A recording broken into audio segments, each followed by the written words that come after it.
Hi everyone, Turd Flinging Monkey. How you doing? As I began to plan the script for the last video of my 3 Kinds of Feminist series, I realized that I would have to lay a lot of groundwork, and that video would deviate too far from the main subject.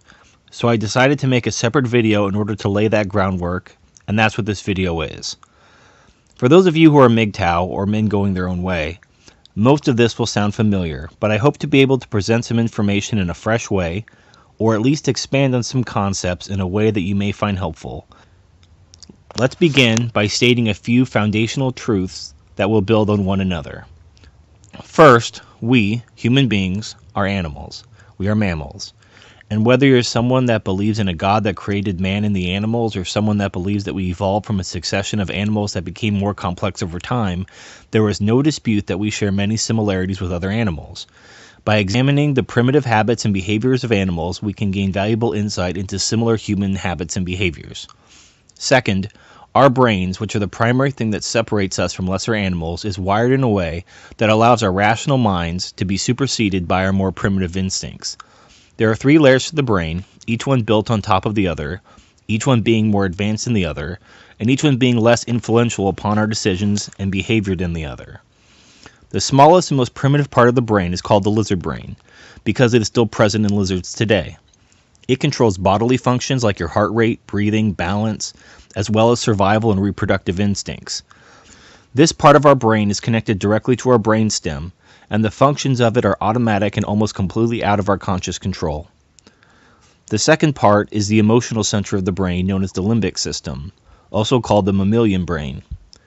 This allows us to feel emotions, record memories, and judge experiences as good or bad. It also regulates the chemicals that cause pleasure and happiness. This is the part of your brain responsible for gut feelings that you can't rationally explain. The third and most advanced part is the neocortex, also called the primate or human brain. It is from this layer of the brain that we gain logic, reason, abstract thought, speaking, reading, writing, awareness, and conscious control of our motor functions. The third truth is that our instincts and emotions govern so much of our behavior that it's shocking. We rarely question why we want something. We just want it. And when we have it, it gives us pleasure or happiness. That's the limbic system manipulating you, and you don't realize it. And you don't fight it because they are your thoughts, aren't they? Your thoughts. The thoughts coming from the more primitive parts of your brain, the parts of your brain responsible for emotion, memory, reproduction, and even happiness, have made you a slave. They've led you and countless men before you to sacrifice yourself for nothing more than genetic reproduction. Some will tell you that feminism is the problem, that it's just a matter of unjust laws or communist conspiracies. They are wrong. The enemy that will betray you is your own biology. The male bowerbird builds an intricate nest to attract a female mate. The female, which only mates once a year, tours the bachelor pads of these would-be suitors, chooses the most impressive one, and rewards the male with sex and reproduction for his hard work. Another example of birds with similar simping behavior includes the male Eurasian jay, which gives gifts of food to the females as a way to earn the right to reproduce. Where did these behaviors come from? They didn't come from some bird feminist movement or social Marxists with beaks. They came from nature. Men are imprinted with an irrational desire to acquire resources, compete with one another, and sacrifice ourselves in order to attract a mate and perpetuate our genes through reproduction. Our lizard brain tells us we need to reproduce. Our limbic system is happiness when we fulfill this imperative. But that is not rational choice, but rather primitive biological impulse.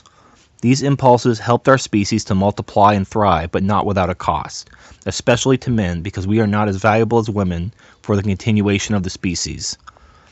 Imagine if 90% of the men were killed tomorrow.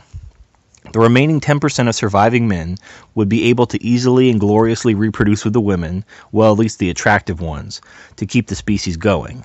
However, if 90% of women were killed tomorrow, that would be very bad for the human race. There would be a desperate war fought to determine which men were allowed to reproduce with the remaining women, and even if humanity endured, the world would be devastated beyond repair. This is why women are allowed to leave sinking ships and burning buildings first. It's not just an old-timey tradition harkening back to chivalry, it's a biological imperative to protect women, especially attractive ones. An attractive woman triggers a biological response in our lizard brain. We want to protect her, We want to impress her because we want to mate with her, even subconsciously. It doesn't matter if you're faithfully married or gay. You will feel the desire to protect and be friendly to attractive women. It's completely instinctual. You can't control it.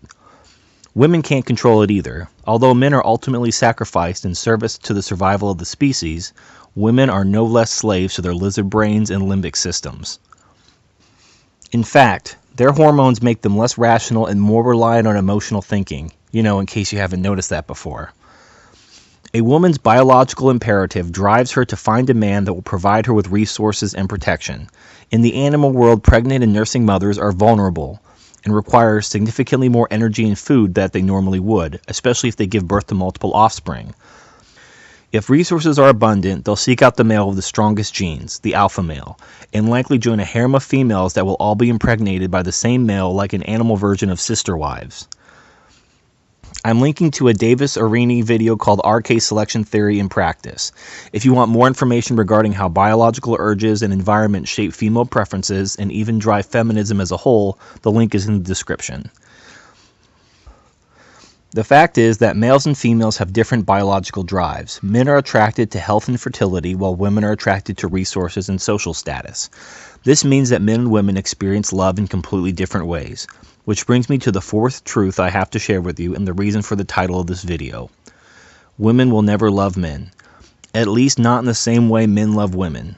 Notice that men are attracted to fertility primarily via visual cues, like youth and beauty, which are signs of good health and good genes. The common theme is that men are wired to be attracted to the woman herself. When a man loves a woman, he loves her directly, but that's not the case with women. Notice what women are attracted to, resources, primarily via social cues. In nature, male-animal competition ensures that resources go to the fittest males, and thus resources are an indicator of a desirable mate in primitive groups. Not only that, but again, the female needs more food during pregnancy and child-rearing. When you consider the biological reasoning behind it, it makes perfect sense. Here's the problem. Women aren't attracted to the man himself, but what he has and what services he can provide to her. In primates, if the alpha male is overthrown, the females will simply begin having sex with the new alpha male. They don't give a shit. A woman's love and loyalty will disappear if a man is providing fewer resources than she can get somewhere else. Women don't say it like that. They have little euphemistic phrases like, I need a man that can take care of me, or he needs to support me, or something along those lines. She's basically admitting that she's a long-term whore. She loves you as long as you're providing for her, but God forbid you become sick, unemployed, or disabled and can no longer work. They may still love you in their own way, but at best, it's the same kind of love someone might have for their car. The car provides them a service, and if it's a luxury car, perhaps social and emotional benefits like status, pride, and even happiness. This is the extent of the love a woman is capable of having for men. They'll love you until your usefulness has run out. Let's say you understand all this, but you really want to have children. Well, all I can say is to go into it with your eyes wide open and think of it like a business relationship, because women understand marriage and family as a business relationship. Understand what you're getting into and what you're trading for it. Ask yourself if this is a rational and logical decision, or if you're being controlled by your more primitive instincts and impulses. I'm linking to a video from Sandman called Emotional Baggage MGTOW. In this video, Sandman talks a bit about his father, who had 2 serious relationships, including being married before meeting his mother. After his first marriage fell apart because the woman didn't want kids, he met and married Sandman's mother in order to use her, his words not mine, to have kids. Sandman notes that his father hardly smiles in pictures, is incapable of loving his mother like he did the women before, and this allows him to easily stand his ground with her and not be manipulated. You might think that their relationship is highly dysfunctional, but according to Sandman, they're still together after 40 years. Link in the description.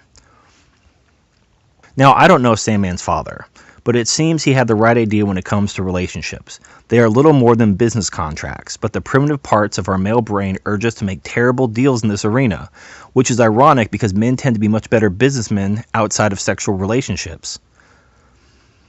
Men are willing to put everything on the line in order to have sexual access to an attractive young female.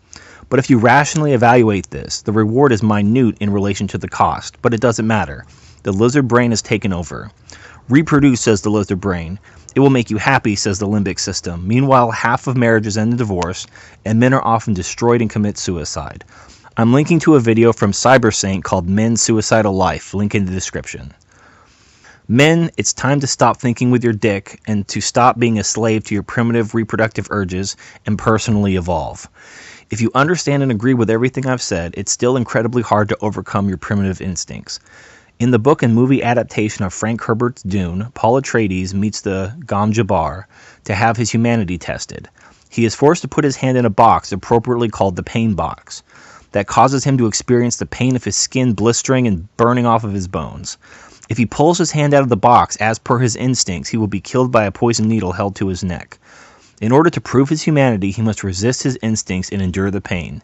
After he passes the test, he removes his hand, and there was no physical damage. It was all in his mind. Resisting and ultimately transcending your biological urges requires extreme discipline. While someone on a diet may resist the urge to overeat, the reproductive urge is stronger than that of survival. Animals, including humans, will literally kill themselves to reproduce. It's that strong. Thankfully, there are ways you can make this easier on yourself by satiating your urges in other ways. Women offer men essentially three things: sex, companionship, and children. If you want these things but want to limit your risks, here are some tips. Sex is easy to find, but although casual sex is far less risky than marriage, it's not risk-free. You can still catch a disease or get a girl pregnant. It is safer if you simply turn to porn and get the poison out yourself. Now, anyone will tell you that porn doesn't feel the same, but technology is changing that. We have realistically feeling sex toys and virtual reality porn. In Japan, they're making robots that can simulate sex. There's a lot of demand for this technology, and although society may attempt to shame men who choose this path, when you consider the divorce and suicide rates, who's the real loser? What about companionship? Well, again, you have several options. The first is technology again. Japan isn't just the home of sex robots and hentai porn, but they also have an entire industry built on dating and relationship simulation games. I'm linking to a Gaijin Goomba video about this called Game Exchange, Dating Sims and Synthetic Relationships. This video details the aging population in Japan, as well as cultural and societal trends that have led to a MGTOW phenomenon in Japan called the herbivorous man, and how men are choosing fictional video game characters over marriage. Gaijin Goomba has a very negative view on these developments, but MGTOW should naturally have a different perspective. Link in the description. If you want companionship without requiring technology, just get a dog. A dog is called man's best friend for a reason. A dog will be loyal and loving to you to the bitter end without any of the baggage or bullshit that women bring. If you just want someone to come home to that will smile and be happy to see you, and that will give you love and affection without manipulation, get a dog. Women figured this shit out years ago. Women become crazy cat ladies because they want children but can't have them for one reason or another, and thus they fill that companionship void with animals. If you're not a pet person, then look for other MGTOW and form a close circle of friends. Humans are social animals and men need companionship. The last thing is children. If you want children bad enough, you can do what Sandman's father did and make a business decision with your eyes wide open, but understand that you're walking into a minefield. A better option would be surrogacy, or to become an anonymous sperm donor if you simply want to propagate your genes.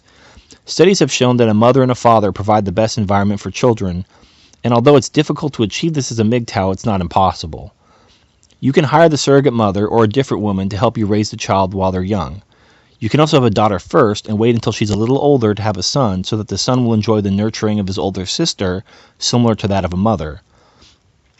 Just be careful about laws that might be used against you, such as common law marriage, wherein you can be legally declared married by the state because you have a woman living in your house.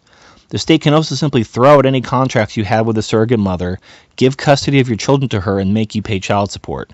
Courts are known to void legal contracts such as prenuptial agreements in order to favor women, so it might be safer simply to have no contact with the biological surrogate mother simply to protect yourself. You really have to ask yourself if you're willing to take these kinds of risks, even in a controlled way, simply to create smaller versions of yourself. Well, that's the end of this video. I hope you found it helpful in some way. Please like this video and subscribe to my channel if you enjoy my content. My next video will be out sometime later this week. See you then.